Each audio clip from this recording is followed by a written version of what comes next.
Okay, this is quick check 4.2.C.1, and it asks us first to name KCl. Again, we got to know placement every single time we look at these. So placement of each of these, what kind of element is it? So here we have K, which is potassium. Potassium's over here, it's in the metal section. And we have Cl, it's over here. It's a non-metal. So you have a metal and a non-metal. When you have a metal and a non-metal, that is when you have to look at charges.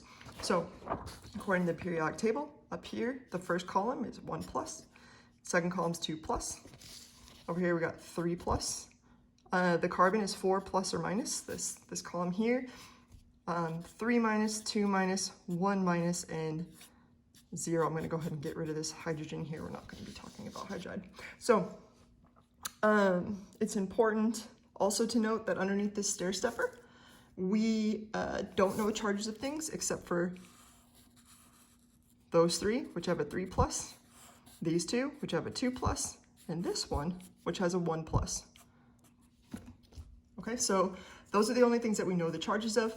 So once we notice that this is a metal and a non-metal, we start thinking immediately this is an ionic compound. We need to look at charges. The next thing we need to know is what are the charges. So this potassium, we know it's in the 1 plus column.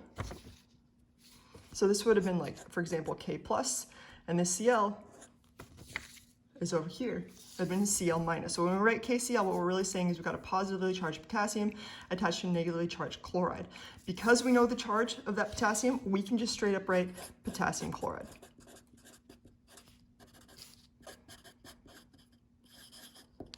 Now, if we were to go the opposite direction, let's say I say build potassium chloride. Again, you would note that this is a metal, this is a non-metal. This metal, you know the charge of, it's K plus. This chloride is Cl, it's in the negative one column right here. And so this would be Cl minus. You just need one of each, and that's why you get KCl. All right, let's move on to the next one, calcium one. It's Ca.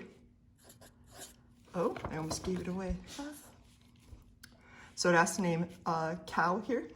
Well, we know that calcium is in the second column. It's a metal. And the oxygen is over here. It's a non-metal. So again, we have an ionic compound. We know the charge of this metal. Because you know the charge of it, you can just say calcium oxide. If we didn't know the charge of it, then it would be a type 2 ionic compound, and that's coming up here shortly. So calcium oxide would be the answer. And let's go backwards just to make sure we get it. Calcium has a 2 plus charge. Again, because it's in the second column. Oxide over here has a 2 minus charge.